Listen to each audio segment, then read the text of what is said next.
King Charles met the ambassadors of Burundi and Moldova at Buckingham Palace today as the Queen stood in for him at the annual royal Maundy service.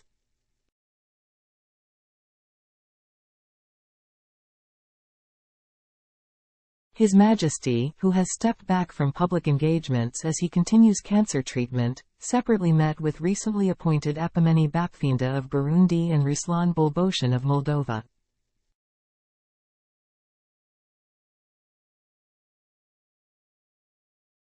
Earlier, the king recorded a personal message which was played to a congregation at Worcester Cathedral, where the royal Maundy service was held in his absence.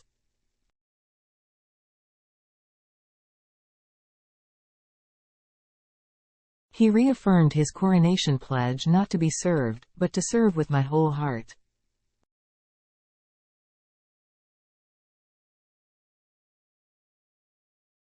The message did not directly refer to the King and the Princess of Wales' treatment for undisclosed types of cancer, but highlighted those who extend the hand of friendship, likely to be interpreted as the nation's response to the monarchy's double health scare.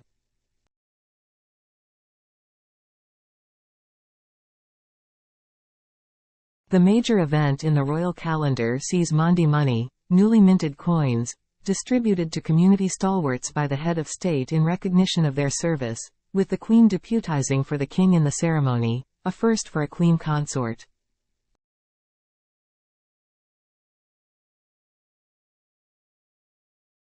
Charles said in his address, "The act of worship, here in Worcester Cathedral, reminds me of the pledge I made at the beginning of the coronation service, to follow Christ's example, not to be served but to serve.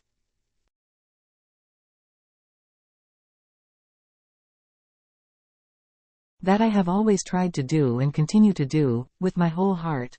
It is my special prayer today that our Lord's example of serving one another might continue to inspire us and to strengthen all our communities."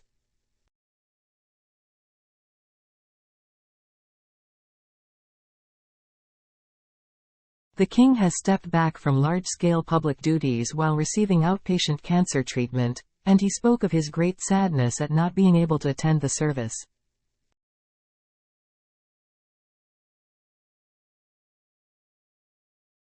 His message began with a Bible reading from the Gospel of John, which describes how Jesus washed the feet of his disciples, the root of the modern-day royal Maundy service.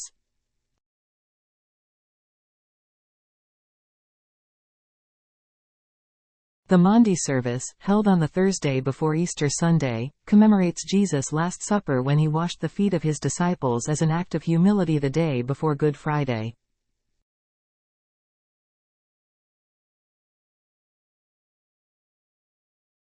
Today, sovereigns no longer wash the feet of the needy as they did in medieval times, but 75 women and 75 men, signifying the king's age, will be presented with 2 purses, one red and one white, filled with Maundy money.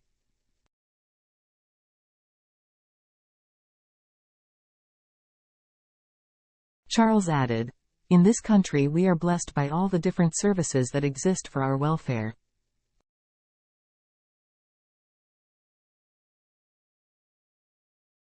But over and above these organizations and their selfless staff, we need and benefit greatly from those who extend the hand of friendship to us, especially in a time of need."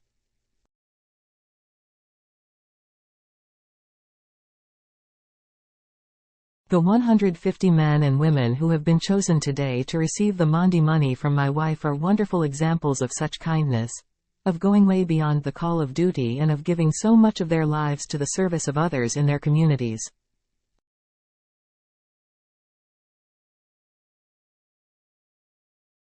Earlier this month, Charles recorded the special message and Bible reading in the 18th-century room at Buckingham Palace.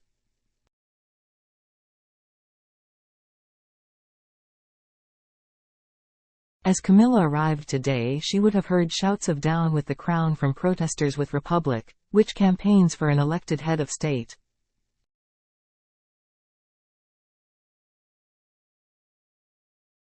The Maundy money ceremony began in 1662, when Charles II gave out coins. The King's message comes as he prepares to attend church at St. George's Chapel in Windsor Castle on Easter Sunday with Camilla, his most significant public appearance since his diagnosis in early February.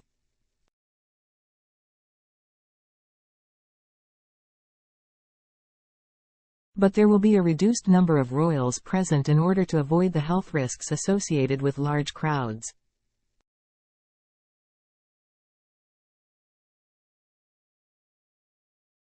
The Prince and Princess of Wales and their family will be absent. Kate was last seen at a public engagement on December 25, then underwent abdominal surgery in January, after which cancer was found.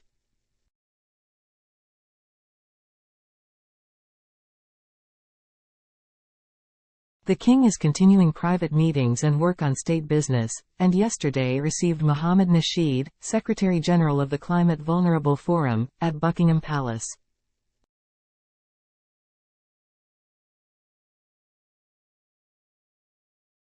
Republic, which campaigns for an elected head of state, had a small contingent of activists demonstrating in Worcester for the Queen's visit.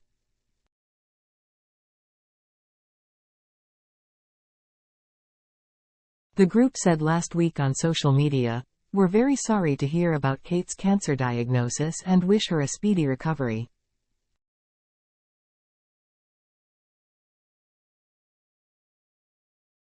But Graham Smith, chief executive of the group, said on Wednesday, "Unlike royalists, we don't conflate the family with the institution."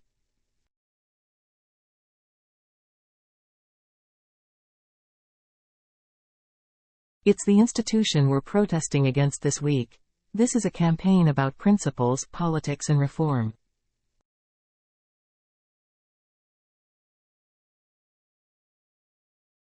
He added, "Republic's campaign continues unabated and the protests will continue for as long as the monarchy is there."